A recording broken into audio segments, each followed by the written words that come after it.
আমরা জানি যে বর্ণ হলো ধ্বনির প্রতীক। তো বাংলা স্বরবর্ণগুলো আমরা লিখেছি। এখানে দেখছি যে ১১ টি রয়েছে। আর মৌলিক স্বরধ্বনি যেগুলো বাংলা ভাষায় ব্যবহৃত হয় সেটি দেখছেন ৭ টি।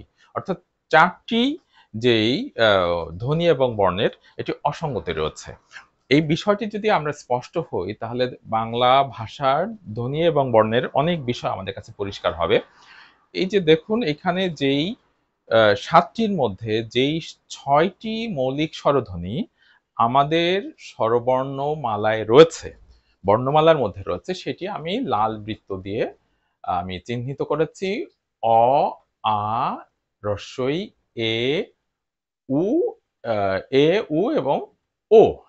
অর্থাৎ এখানে এই যে ৫ টি দীর্ঘ ই, দীর্ঘ উ, ঋ, ওই এবং ও তারা বর্ণমালায় রয়েছে। আমি অথচ বলছি যে তারা মৌলিক স্বরধ্বনি নয়। তার কারণটা একটু স্পষ্ট করি।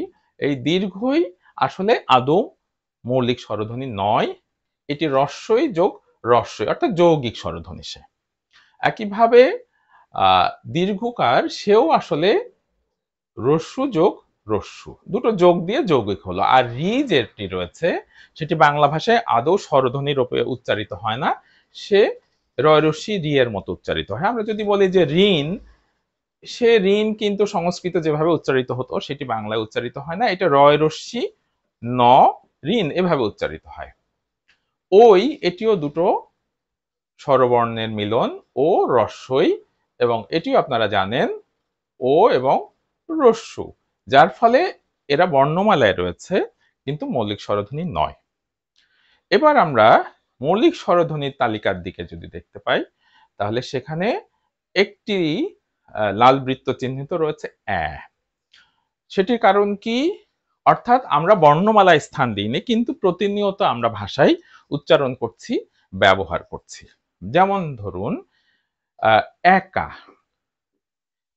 কিংবা বেলা, আবার এ আ এদিন কিংবা এরূপ। এখানে স্পষ্ট আপনারা খেয়াল করেন, নিজেরা উচ্চারণ করে দেখলে আমরা বুঝবো। এখানে এর উচ্চারণ কিন্তু এই হচ্ছে। আর এখানেও তাই। দুটোর ক্ষেত্রে এ। কিন্তু একার এদিন আমরা যারা ধ্বনিতত্ত্ব জানিও না তারা যে উচ্চারণ করে বুঝতে পারবো এটার উচ্চারণ একা হয় না। এটার উচ্চারণ হয় অ্যা।